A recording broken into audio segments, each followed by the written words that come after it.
Good morning, everyone. Welcome to another edition of Ask the Millionaire. I'm excited to see all of you today. It's a little bit of a cloudy day here in Philadelphia after we've had so much gorgeous weather, and I hope it's beautiful wherever you are and that you're able to take advantage of it. Get outside. I myself have been riding my bike every day since March 10th, except with the exception of 4 days that I haven't gotten out there. So it feels great to be able to get outside, and I think now that baseball season is back, it's exciting to have baseball because there's no summer without baseball, right? You need to have baseball. So let's get started here. The first person who's written to us is Abraham Marcos. Abraham tells us that people that are close to me have mentioned that I'm very impatient and I would like to work on it. I feel I put a lot of pressure on myself and others. I own an HVAC company. And his question is, how can I work on my patience level with myself and with employees? So that's really a discipline that you need to work on. And there's a couple ways that you can work on this. One is you can see a psychologist who could go and give you some tools to work with your patients and talk to you about how to go and step back and think about things, self-filter. Because I find myself, I'm impatient too. I like to get things done quickly, or I expect people to know something that they might not know. And I really have to go and put the brakes on in my own head before I do that. The other thing I do is I always ask employees to tell me directly if I'm being impatient. I think it's very important for you to engage your employees and entrust them and encourage them to go and tell you when you're off course or when you've run off the rails or that you're being difficult. Just tell them you're not going to get fired for telling me I need to know so I can become a better leader. So let me know if I'm being impatient. Let me know if I'm not explaining things well. Just stop me. Even if I'm already in a rage about something, wait till I've calmed down and then tell me, hey, that didn't do anybody any good, you losing it.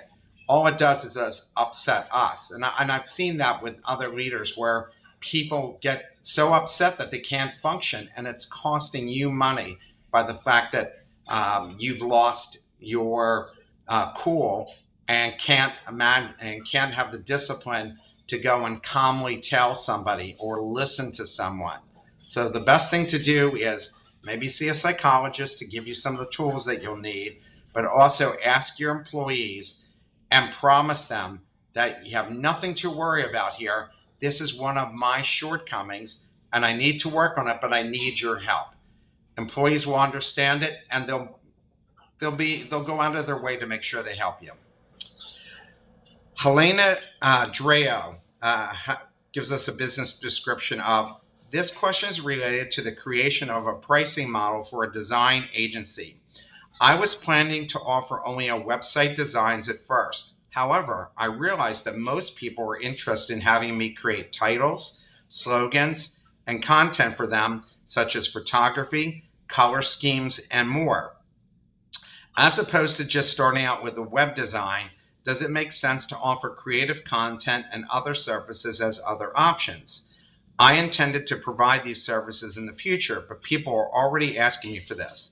I was thinking about contracting other freelancers to take care of the jobs that I'm not very good at, such as videography and SEO. As for now, I'm creating my portfolio and I'm providing creative content with the website design in exchange for a video testimony. I want to charge money for this as it is time consuming. Your question is, this question is related to the creation of pricing model for design agency, and I was planning to offer just the website designs, and now I'm being asked to offer that much more. So, and the additional part of the question is, as a freelance web designer, what would you recommend I do for clients that ask me for creative design for their business or their project as well? Should I make recommendations to other people and freelancers, or should I build an agency and take on that work and hire the freelancers myself and provide the service to the client? First of all, I think you should only do what you do really well. And there's no reason that you can't pick up additional skill sets, but only offer what you do well and bring in other people that you have confidence in.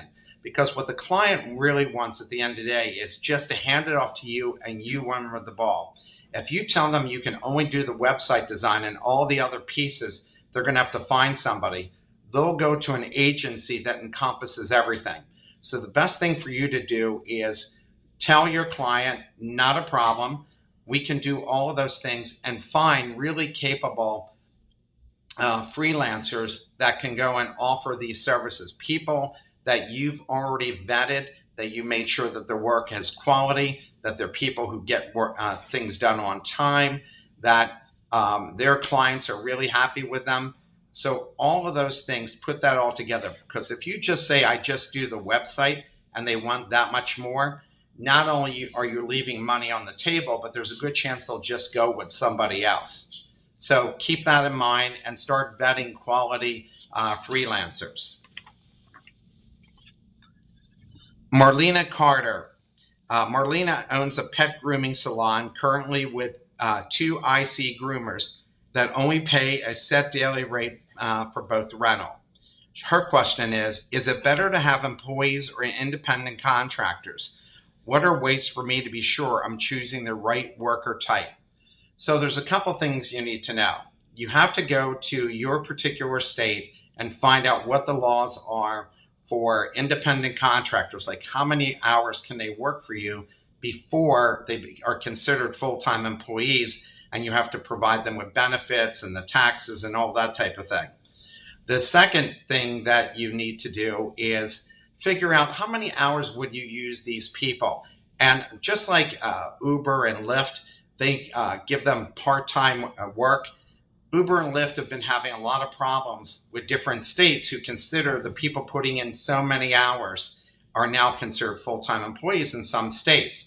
So you can limit the number of hours. And I think having a variety of teams available to you not only gives you more choices, but if somebody can't make it, you're not totally dependent on them. And from a tax standpoint, I think it's better for you to have independent contractors and be able to write those things off than having to be responsible for matching their taxes by having to provide them with healthcare benefits and all those things. If your business is booming and you've got so much business that you want to make sure you capture employees and you have them on your payroll so you have control over that, great. And maybe at some point you're going to get to that level. But in the beginning, in order to stretch your cash flow, the best thing that you can do is get a few teams of groomers that you are comfortable working with, teach them your methodology for doing this, and then over time, if in fact you get a lot of business, you can see if they want to come on full-time, or you can go and just keep them on a part-time basis as subcontractors. Sarah Hamilton asked, Sarah Hamilton's business is, I own a barbershop in Fayetteville, North Carolina. Currently have 2 locations and my goal is to open more locations.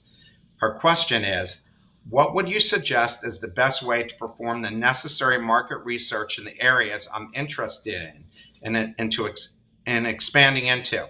Other than basic demographics such as average income, household size, would you think are most important when making this type of decision? Well, clearly you're going to need to know the demographics of the area, but you're also going to be looking at the neighborhoods that you're going to be in. So if you're in a strip center somewhere, you got to see what the clientele is.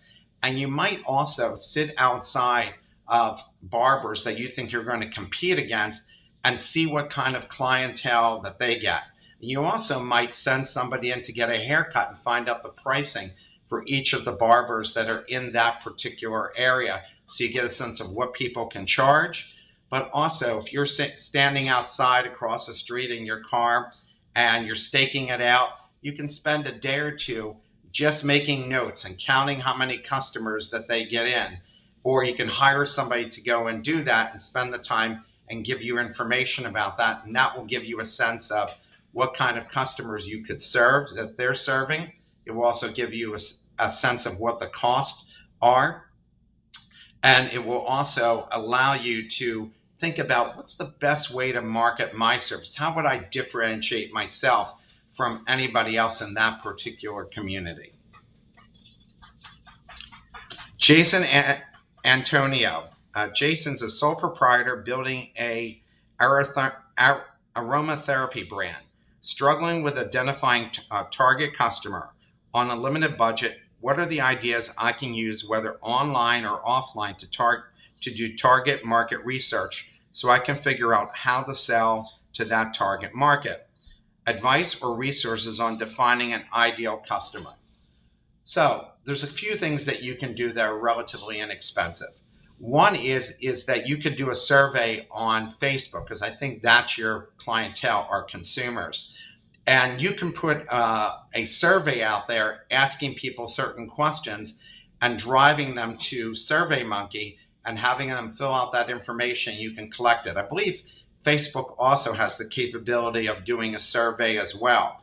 But using your Facebook, using Twitter, and driving them to something like SurveyMonkey, because that's also kind of consumer driven. Instagram is another place that you can go and do that and drive people. And ask your friends to help you get the word out, leveraging your friends and acquaintances.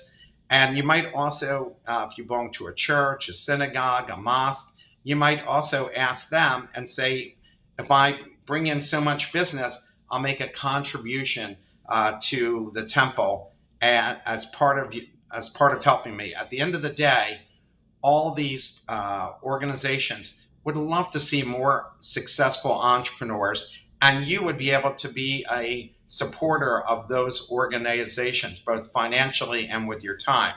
So the least expensive way to go is sending out surveys using SurveyMonkey and leveraging all your contacts on Facebook, Twitter, and Instagram, and asking your friends to help you.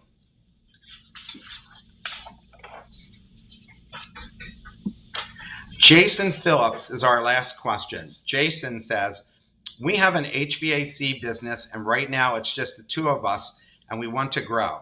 I'm responsible for lead generation and getting us more business, and we are both do the work ourselves. But I know we can't grow it with just the two of us. How do we develop the mindset of what things we absolutely need to invest in so we can grow? And I need to get on board with ideas. Thanks. He also, in his question, how do I strengthen the relationship with my business partner, who's his brother, who is a majority shareholder, and I'm trying to get him and I to do work more closely aligned for the betterment of the company? How do we assign roles and develop a plan that we both know and vision where we're going to go? So I love the idea of a written plan, and I think you have to talk to your brother about asking him how big would he like to grow the business. My father had wanted me to join his business. He had a medical equipment rental business when I had graduated college. And my father said, why don't you join me in this business? So I said, Dad, if I join you, what I would like to do is increase the size of the number of stores we have. We only had one, and go into other communities. And my father goes, that's too much aggravation. I don't want to make that kind of investment.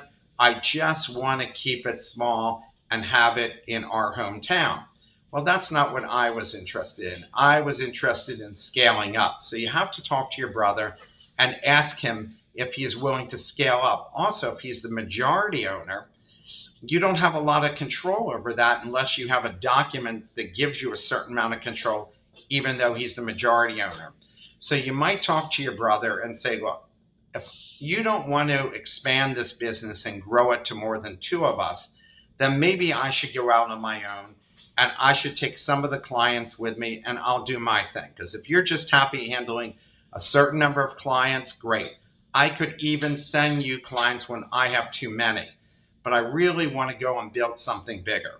And the only way that you can go and build bigger is this: when you start to get overwhelmed by the number of clients that you get, what you do is start putting away money in your bank account.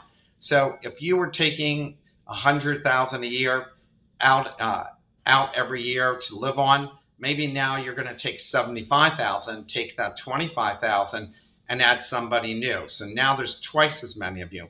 And maybe if you get up to $200,000 in business, you take another $25,000, which would be enough money to go and cover somebody's salary for a quarter as you start to scale up, so you can start adding more and more customers.